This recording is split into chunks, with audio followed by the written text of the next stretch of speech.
trên là nó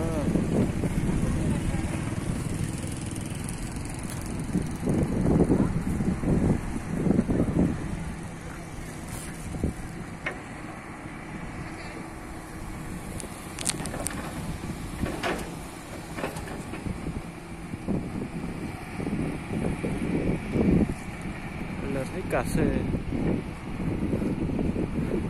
Thế này người có bị làm sao kìa.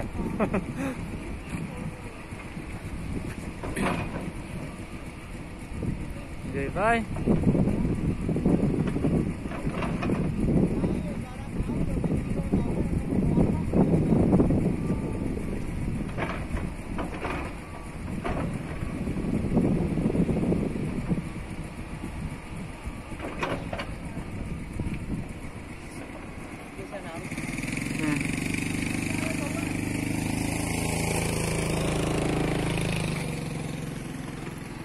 Đó, bây giờ bên một xe gì rồi thế nữa, chả nó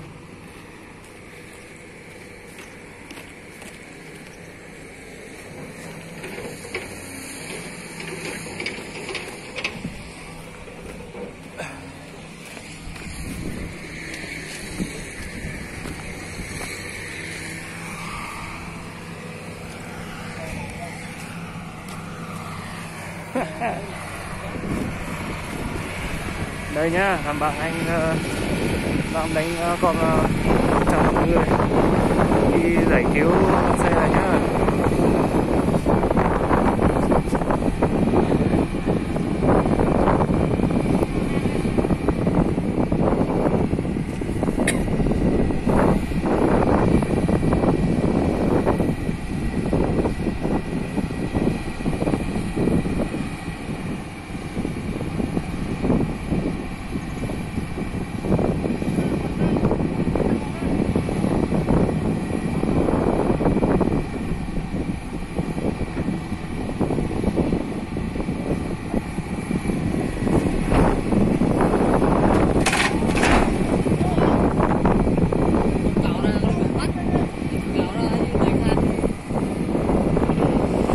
Vẫn còn đầy tham thật.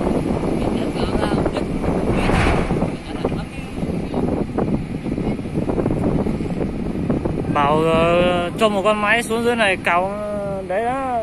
Để đấy con nào với được, con này con cầu đào con dài với được, dài kia con nào với được cầu cong thôi.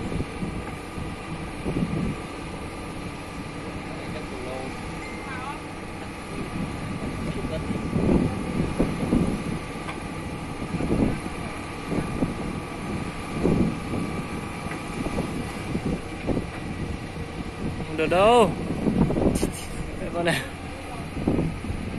nhiều tham thế này. Nhìn là con máy còn được lên rồi.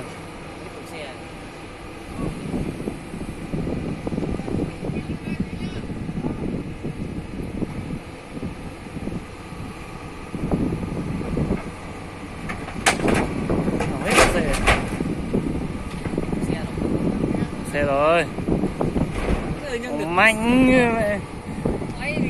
Máy yếu nữa. Đầy than kia. Anh cạnh lần úp không đầy của à.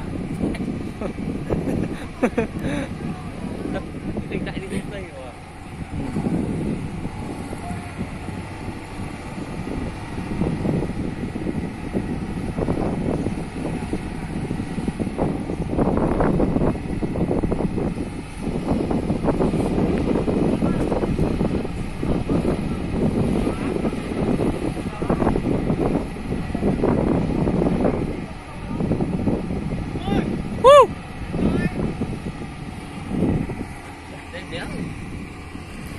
Nó bảo ta đi làm nó về.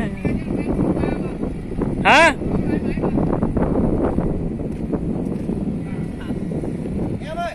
Dạ? Anh bớt cái than là cái đó lật phát là lên thôi. Bây giờ đường nào phải đánh máy xuống. Bóc bớt cái than là ra xong phát là kéo nó lên thôi. Cắt điện thoại lên.